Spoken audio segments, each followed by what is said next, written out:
अरे आश्चर्य होता है, झूठ बोल करके तुम सोच रहे हो हम संभाल लेंगे। नहीं नहीं, झूठ तुम्हारा नाश कर रहा है, तुम्हें पता नहीं। जिस जिह्वा से नाम जप कर रहे हो, अगर नाम का विशेष फल प्राप्त करना है, जल्दी फल प्राप्त करना है, आपको दुखों से बचना है, पाप भस्म करना है, तो झूठ बोलना बंद कर दीजिए। क्या बिगड़ जाएगा आपका? सच्ची बोलने में क्या बिगड़ जाएगा? सच्ची बोलना शुरू करोगे, हिम्मत नहीं रह जाएगी पाप करने की। ये जो पाप करने की तुम्हारी हिम्मत पड़ रही, झूठ बोलने के कारण पड़ रही। नहीं, असत्य संपातक पुंजा, सबसे बड़ा पाप झूठ बोलना। उससे क्या होता है? हर चीज हम छुपाना चाहते हैं। किससे? उस सर्वज्ञ परमात्मा से, गुरुदेव से। नहीं, झूठ नहीं। नाम इसीलिए नहीं चल पा रहा, थोड़ी दिन नाम चलाएंगे छूट जाएगा, क्योंकि आप झूठ बोलते हैं, पापाचरण करते हैं। अगर नाम को चलाना है तो नारायण स्वामी जी कह रहे हैं, पहली बात मौन का आश्रय लीजिए, कम बोलिए, अधिकतर चुप रहना सीखिए, तभी नाम चला पाएंगे। जो कार्य कर रहे हैं आप उस पर ध्यान दें, उस कार्य को एकाग्रता पूर्वक करें, वाणी को मौन रखें, उस वाणी से धीरे धीरे नाम उच्चारण करें। कम से कम 24 घंटे में 4 घंटे मौन का तो सबको अभ्यास कर लेना चाहिए। 24 घंटे में 4 घंटे मौन का। तो ऐसे ऐसे बुद्धिमान वो कहेंगे हम 6 घंटे मौन रहते हैं। कब? बोले जब सोते हैं तब। आप 4 घंटे कह रहे हम 6 घंटे मौन रहते हैं। 24 घंटे में हम 6 घंटे मौन रहते हैं। बहुत बुद्धिमान है। बोले आप 4 घंटे कहते हम 6 घंटे मौन रहते हैं। तो कब आप मौन रहते हैं? बोले जब सोते हैं तो 6 घंटे सोते हैं, मौन ही रहते हैं उस समय। मौन जागृत की कह रहा हूं, 4 घंटे का। नारायण स्वामी के बहुत बड़े महापुरुष हुए, तुम 4 घंटे मौन का अभ्यास करो।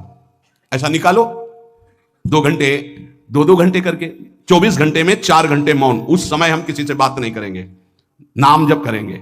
कार्य करो, कार्य करने के लिए मना नहीं कर रहे हैं। कम बोलो। आजकल लोग अपनी जीवनी शक्ति को बोलने के द्वारा बहुत नष्ट कर रहे हैं, व्यर्थ की बातें करते रहते हैं। 4 आदमी चल रहे हो, आप पीछे चलिएगा, सुनते, बेमतलब की बातें। नाम जप नहीं होगा, वो डिलीट नहीं होंगी, वैसे ही बनी रहेंगी, अगले जन्म के लिए तैयार हो रहा है। इसलिए नाम यदि सिद्ध करना है, नाम का फल लेना है, नाम का आनंद लेना है, तो वृथा भाषण बंद करो, बेकार की बात बंद करो। जितना कम बोलने से काम चल जाए उतना। सामने वाले को बोलने दीजिए, आप बीच में नाम चल रहा है जी, नाम चल रहा है। जब कोई आवश्यक बात हुई, पवित्र शब्द बोल दिया, नहीं चुपचाप सुनो। उसको लग रहा है कि आप संभाषण करो, मान लो रिश्तेदार है, नातेदार है, मित्र, अब आप व्यवहार में हैं, आप सीधे ये तो नहीं कह सकते हमसे बात मत करो। नहीं, हाँ बात कीजिए, लेकिन आप कम बोलिए, उसको बोलने दीजिए, आप नाम जप कीजिए, जरूरत भर बात कीजिए। बात में भगवान की चर्चा हो तो कोई बात नहीं, अगर प्रपंच की चर्चा है तो बचने की कोशिश कीजिए।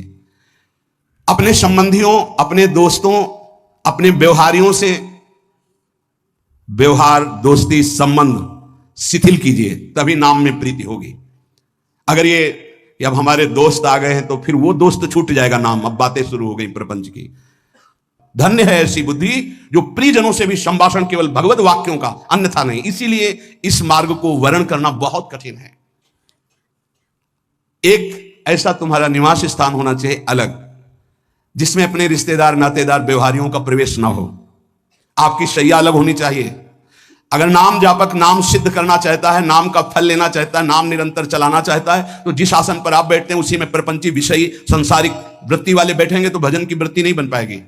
एक ऐसा, वैसे होते हैं घरों में बैठने वालों का अलग, लेकिन साधन कक्ष अलग होना चाहिए अपना। किसी का यदि प्रवेश ना हो तो आप देखेंगे कि आपके साधन के परमाणु आपको वहां बैठते ही तत्काल विक्षेप रहित करके भजन में लगा देंगे। अगर घर में ऐसा कुछ ना हो तो एक आसन अपना अकेला रखिए, जिस पर आप शयन करें वो आसन केवल आपका ही होना चाहिए। अगर वो सार्वजनिक बैठने के लिए ही है, ऐसी व्यवस्था नहीं, तो आसन समेट कर अपना अलग रख दीजिए और दूसरे आसनों पर बैठा लिए। फिर वो आसन हटाकर जब आप शयन करें तो आपका आसन होना चाहिए। इसका बहुत बड़ा प्रभाव पड़ेगा।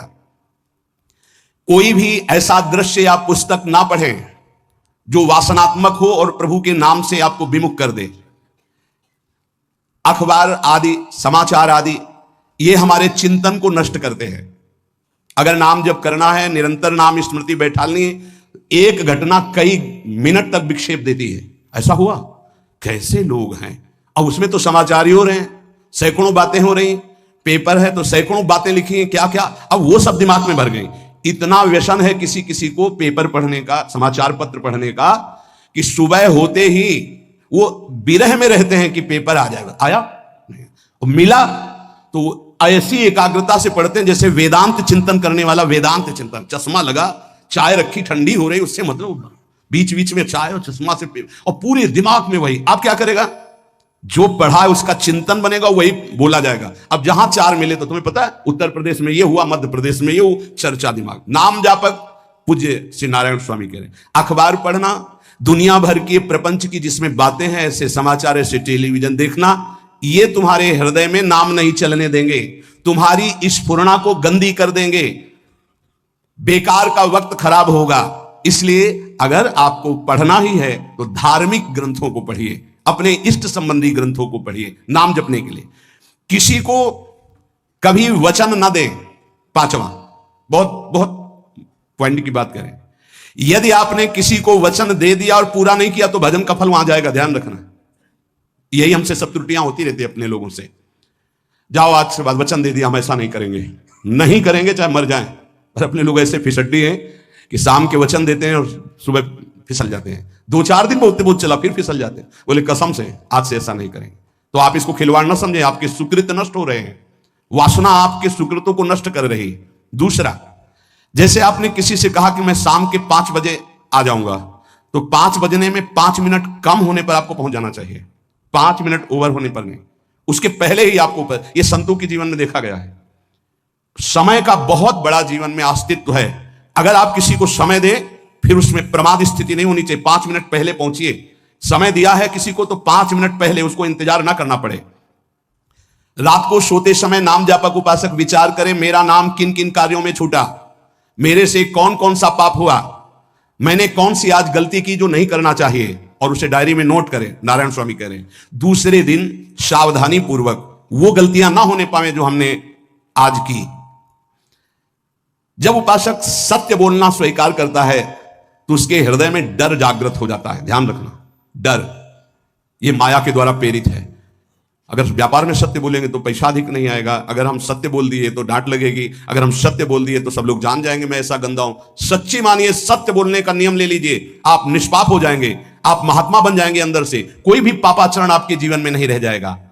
भगवान का नाम सत्य है, उस नाम को चलाने के लिए झूठ बोलने वाला नाम को कैसे चला सकता है? सत्य बोलने से यदि तुम्हारा नुकसान हो रहा है तो तुम सह जाइएगा। नारायण स्वामी कह रहे हैं उससे बड़ा लाभ आपको श्री भगवान प्रदान करेंगे। आप सत्य बोलिए। आजकल भगवान पर विश्वास नहीं, इसलिए झूठ पर विश्वास है। कलयुग की ऐसी प्रेरणा है कि सब झूठ बोलने लगे हैं। कोई डरता ही नहीं झूठ बोलने में, पूरा का पूरा। जैसे नहीं कहते कुछ तो सत्य होगा, ऐसे ऐसे महानुभाव हैं कि 100% झूठ बोल जाते हैं, 100%।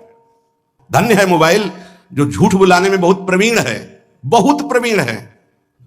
अरे भाई हम नहीं मिल सकते, आज हमारा मन नहीं है, खत्म खेल हो गया, सत्य बात है, नहीं मिल सकते आपसे, मत उठाओ फोन। अगर तुम्हें झूठे ही बोलना है तो फोन क्यों उठाओ? नहीं बोलेंगे, नहीं उठाएंगे तो समझ जाएगा कि उनकी रुचि नहीं। ये झूठ क्यों बोलना, सत्य बोलो। झूठ से यदि आप बच गए तो आपके जिह्वा पे नाम निरंतर चलने लगेगा। ये झूठ ही नाम नहीं चलने दे रहा। असत्य आचरण, छुपाने की वृत्ति, असत्य भाषण, ये नाम में प्रीति नहीं। किसी को भी फुसलाने के लिए झूठ मत बोलिए। सत्य बोलने का अभ्यास कर लिए तो पापी जीव भी महात्मा बन जाए। सत्य आवश्यक है। एक बड़े कागज पर ऐसी जगह लिख के रख लो जहां तुम उठते बैठते देखते हो कि मुझे सत्य बोलने का नियम लेना है, झूठ नहीं बोलना है। सत्य साधन कर लो, फिर देखो नाम कैसे चलता है। तपस्या, बड़े बड़े पुण्य, बड़े बड़े तीर्थ स्नान उतना पवित्र नहीं करेंगे जितना सत्य बोलने से होगा। पर बहुत कठिन है इस समय सत्य बोलना। मतलब बात बात पे असत्य का ही वर्ताव हो रहा है, असत्य का अच्छा, ये कोई संसारी आदमी में नहीं, कुछ ऐसे होंगे जो सत्य की वार्ता करते नहीं। प्रायः क्या जाता है, झूठ बोलने में बोल दिया और सामने वाला राजी हो गया, हम निकल गए। लेकिन सत्य ना होने के कारण आप में सत्य आचरण, सत्य स्वरूप भगवान का नाम, भगवान को कहा गया सत्य नारायण, वो नाम नहीं चलेगा। भजन करने का पहला साधन है सत्य बोलना। जबान से सत्य बोला जाए। और भजन की संख्या प्रारंभ में जरूर लेनी चाहिए। यदि 10 माला का नियम लिया, 20 माला का नियम लिया, तो उसे निर्वाह करो। जैसे यहां शरणागति मंत्र मिलता है तो 11 माला प्रारंभ में दी जाती है कि आपको करना ही है, ज्यादा हो जाए वो ठीक, 11 से कम वो कभी जीवन में नहीं। अपने जीवन में गुरु आज्ञा 11 माला तो करनी है, हर समय करना है। पर ये मन थोड़े दिन तो नियम में चलेगा, इसके बाद छोड़ देगा। दीक्षा तब लेनी चाहिए जब गुरु आज्ञा पे चलने की हिम्मत हो, नहीं तो ऐसे ही नाम जपो करो। और जब नियम मिल गया 11 माला तो चाहे प्राण निकल जाए, हमको 11 माला पूरे करने, प्राण निकलने तक गुरु आज्ञा का पालन करना है। यदि आप नाम जब अधिक मात्रा में नहीं करेंगे तो जो आपको नाम मिला है उसका फल आपको अनुभव में नहीं आएगा। क्यों? क्योंकि नाम का हिस्सेदारी होती है, भजन की हिस्सेदारी होती है। जैसे किसी ने प्रणाम किया, वो भजन लिया। गृहस्थी को इसीलिए मना किया कि रास्ते में परिक्रमा मार्ग में हलवा पूड़ी ये सब बट रहा है, हाथ मत फैलाओ। वो दान कर रहा है, सुकृत कर रहा है, और कोई दूसरे ले विरक्त आदि। आप अपने भूख मिटाने के लिए 4 रुपया के चना लेके भले पालो, लेकिन दूसरे के द्वारा दिया हुआ हलवा मत पाओ। यहां धाम आए हो, भगवत कमाई करने आए हो, यहां नाम जप करो, कष्ट सहकर परिक्रमा दो। हो सके 4 रुपए की वस्तु लेकर के आप पशु पक्षियों को पवा दो, किसी एक का पेट भर। तुम मत पाओ दूसरे का। तुम चाहो तो उपवास कर सकते हो, या प्राण पोषण के लिए रूखा सूखा थोड़ा खा लो। ये दूसरे के आराम से धाम में हम आए 2-4 दिन खूब खाए पिए नहीं, भागीदारी हो जाएगी तुम्हारे पुण्यों की। वहां ऐसे फ्री नहीं है कुछ।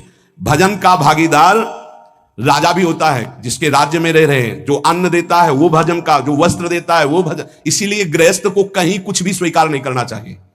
ये बहुत ध्यान रखें। अगर आप कहीं तीर्थ साधु आश्रम कहीं जाते हैं, कोशिश कीजिए कि किसी से सेवा ना ले, और अगर सेवा ले तो उसके अनुसार फिर अर्थ दे दे। अगर आपने वहां भोजन पाया, पान पाया, तो उसके अनुसार सोच ले कि अगर हम इतना खरीदते तो कितने का मिलता, वो दे दिया तो आपका भजन बच गया। कभी आपको कोई प्रणाम नमस्कार करे, तत्काल बराबर प्रणाम करो। किसी को अपना भजन का हिस्सेदारी नहीं, सबका मंगल हो। ये भजन जितना बढ़ेगा तो आपको भगवदाकार कर देगा। दिन रात 24 घंटे में 21,600 श्वास चलती है। 21,600 श्वास में 6 घंटा तो सोने के चले जाते हैं, उस समय तो चेतना नहीं रहती। अब हमको अगर 21,600 नाम हमको जपने को मिल जाए तो हमारी हर श्वास सार्थक हो जाए। जो हम 5-6 घंटा सोते हैं उसमें जिनका अभ्यास है तो बात अलग है, नहीं तो वो व्यर्थ जाती है। तो हमें एक श्वास में कई नाम जपने का अभ्यास करना चाहिए, जिससे 200 माला फेरने पर ये 21,600 श्वासों की गणना पूरी होती है। अगर हम 200 माला का नियम ले तो इतना हो सकता है। तो हमें लगता है अगर हर समय माला नहीं ले सकते तो श्वास वाली माला बहुत अच्छी रहती है। श्वास में 4 बार खींचो, 4 बार नाम लेते हुए छोड़ो। दूसरा साधन, एक छोटी माला ले ले, जो आजकल तो काउंटर चला है। काउंटर में ज्यादा सुविधा संसार के क्रियाओं में रहने वालों को होती कि किया अपनी जेब में डाल लिया। तीसरा साधन वो बहुत कठिन है, मन की वृत्ति से नाम जप करना। माला, श्वास और मन की वृत्ति, उसमें श्वास की भी गणना का ध्यान नहीं रहता, उसमें केवल चिंतन होता है, चल रहा है। पर ये आखिरी स्थिति होती है, इसी के बाद वो परिपक्व अवस्था होता है। जिह्वा से धीरे धीरे नाम उच्चारण करते हुए, ये पहला अभ्यास है। प्रारंभिक को एकदम मानसिक में नहीं पहुंचने की चेष्टा करनी चाहिए, 2-4 नाम के बाद मन प्रपंच में फंसा देगा। दूसरा अभ्यास कंठ में, जैसे हम जिह्वा से राधा वल्लभ सिंह, राधा वल्लभ सिंह, राधा वल्लभ सिंह, इसे वाचिक जप कहते हैं। मंत्र नहीं होगा, ऐसे नाम होगा। फिर उपांश ऐसे, फिर कंठ से चलता है, फिर हृदय से चलने लगता है, फिर नाभि से चलता है। जिसका नाभि से चलने लगता है उसका परावाणी के द्वारा भजन, वो सिद्ध पुरुष कहा जाता है। 4 वाणी, परा, पश्यंती, मध्यमा, वैखरी। वैखरी जो बोल रहे हैं, जो कंठ से, फिर हृदय से पश्यंती, परा नाभि से, मूलाधार केंद्र से लेकर के संपूर्ण ब्रह्मांड में इसमें नाम गूंज रहा है, वो सिद्ध पुरुष का होता है। पहला अभ्यास जिह्वा हिला करके शुरू करें, राधा राधा राधा राधा। फिर कंठ से, कभी हमारे सदगुरुदेव भगवान को देखना, अगर कोई आ गया और बातचीत का हुआ तो यहां से तत्काल चलता दिखाई देता है ना, कंठ ऐसे ऐसे हिलने लगता है कंठ। अगर शांत बैठे तो फिर नहीं दिखाई देता। अगर कोई है आसपास तो इतनी तीव्रता लगन होती कि कहीं छूट ना जाए नाम। कंठ से विशिष्ट अभ्यासी का, फिर हृदय से परिपक्व अभ्यासी का, और नाभि से सिद्ध महापुरुष का, परावाणी से चलता है। अगर 1 वर्ष तक जिह्वा से अभ्यास किया जाए, ये मैंने किया है, नारायण स्वामी कहते हैं, तो दूसरे वर्ष में कंठ से प्रारंभ हो जाता है। 2 वर्ष कंठ से चले तो अगला हृदय से प्रारंभ हो जाता है, और हृदय से 3 वर्ष चले तो फिर नाभि से 7 वर्ष में नाम सिद्ध हो जाएगा। अगर नियम पूर्वक झूठ ना बोले, सत्य आचरण करे, ऐसे नाम जप करे। हम ये कहते हैं कि चलो थोड़ा धीमे ही सही, पर 12 वर्ष में तो आपको सिद्ध हो जाना चाहिए। 12 वर्ष, यहां बोले 30 वर्ष के, 50 वर्ष हो गए साधन करते हो, ज्यों कहते हो कोई परिवर्तन नहीं। इसका मतलब अंदर से नाम नहीं चलाया जा रहा, नाम में रुचि नहीं। 12 वर्ष में तो वो भगवत साक्षात्कार करके जागृत स्वप्न सुषुप्ति अवस्था पर विजय प्राप्त कर लेता है साधक। ऐसा ही स्वामी जी ने किया, नारायण नारायण नारायण नारायण नारायण, ऐसी सिद्धावस्था हो गई थी। एक टाट की लंगोटी, एक रस्सी कमर में, बस। बड़े ही उच्च कोट और बहुत बड़े अरब खरबपति घर के बालक थे। सारी सिद्धियां उसके पैरों में लौटने लगती हैं, जिसका नाभि से भजन प्रारंभ हो जाता है, परावाणी से। अजपा जाप उसे ही कहते हैं जो नाभि से होता है। अजपा जाप करने वाले उपासक में जो अजपा जाप करने की चाह रखते हैं, पहला भोजन पर ध्यान दे, सात्विक भोजन, पवित्र भोजन। भाई नाम का स्वाद नहीं मिला तो कुछ लोग जो है बहुत प्रसन्न होते हैं जब सांसारिक पदार्थ आता है। बड़ी कृपा श्री ठाकुर जी की रही है कि इस विषय पर जो है बहुत परिपक्व किया है। रोटी नहीं मिली, ये रबड़ी रसगुल्ला की तो बात जाने दो। गंगा का किनारा, गांव में जाना नहीं, जो आकाश वृत्ति से वो आ जाए वही। आप लोगों को तो रोटी तो मिल रही है। पहला नाम सिद्ध करने के लिए भोजन सात्विक और थोड़ा, अगर एक समय पाके निर्वाह कर लो तो अच्छा, नहीं तो 2 समय। 3 समय पाने का तो अधिकार ही नहीं साधक को। भगवान की बड़ी कृपा है, जब भूख थी तब था नहीं, और जब है तो भोजन नहीं पा सकते। वो बड़ा लीला बिहारी है। जब भूख थी तब भोजन नहीं, और जब भोजन है तो नियम कानून इसके लग गए हैं, ये इतना इतना। दूसरा, पहला भोजन पर पवित्र। देखो नाम जप के लिए बहुत आवश्यक है, यही जीवन है कि अगर आप नाम जप करने लगे तो हमारा बोलना, हमारा जीना सार्थक हो जाएगा। अगर नाम जप आपको करना है तो पवित्र भोजन होना चाहिए। 2 टाइम भोजन पाना है तो थोड़ा थोड़ा पाओ, पेट ना भरने पाए, ऐसा ना लगने की वजन बढ़ गया है। वजन बढ़ गया तो भजन घट गया है, वजन घट गया तो भजन बढ़ गया है। देखो तुम्हारे संसारिक संबंधी माता पिता चाहेंगे कि तुम्हारा चिकना शरीर होना चाहिए, हष्ट पुष्ट होना चाहिए, लेकिन हम चाहेंगे कि तुम्हारा भजन पुष्ट होना चाहिए, भगवदाकार वृत्ति होना चाहिए। शरीर तो आज है, कल नहीं रहेगा, चाहे जितना चिकना कर लो। संसारिक माता पिता के प्यार में और गुरु के प्यार में यही अंतर है। वो आपके स्वरूप को पुष्ट करेगा तो शरीर तो अपने आप, मन प्रसन्न है तो वो स्वस्थ है, अस्वस्थ होने पर भी स्वस्थ है। अगर शरीर स्वस्थ है और काम वासना है, नाना प्रकार की चिंताएं, ये थोड़ी माता पिता दूर कर पाएंगे। वो तो तपस्या और साधना से ही दूर होती है, ध्यान रख लीजिए। अधिक भोजन पाना, शरीर को बहुत पुष्ट बलवान कर लेना, तो हर इंद्रियों को भोग देना पड़ेगा आपको। वो कोई तपस्वी होता है, जो तपस्वी होता है वो संयमी होता है, जो संयमी होता है उसके चर्बी नहीं होती, ध्यान रखना। युक्ताहार विहार से, प्राण पोषण के लिए केवल शरीर में अन्न जाए तब नाम में प्रीति होगी। खाते खाते अनेकों जन्म व्यतीत हो गए, वर्षों व्यतीत हो गए, अरे अब तो भजन कर लो, कहां तक खाओगे? ये नरक कुंड है, डाला विष्ठा बन गया। नींद, एक नियम बना लो कि इतना ही सोना है। पता नहीं सोने में कौन सा सुख, नींद में केवल एक बात का सुख होता है, आपका संसार का चिंतन नहीं होता, तो आप जो शांत रहते हैं वो सुख होता है, लेकिन वो तमोगुणी सुख है। अगर आप जागृत में संसार का चिंतन न होने दें और भगवत चिंतन कर रहे हैं तो आप महापुरुष हो जाएंगे। सो के जीवन क्यों बर्बाद करते हैं? एक टाइम रखिए सोने का, बस। ये कोई तुम्हारा सुख नहीं है, ये तमोगुणी सुख है। निद्रा आलस्य प्रमादोत्तम तत्तामस मुदाहृतम।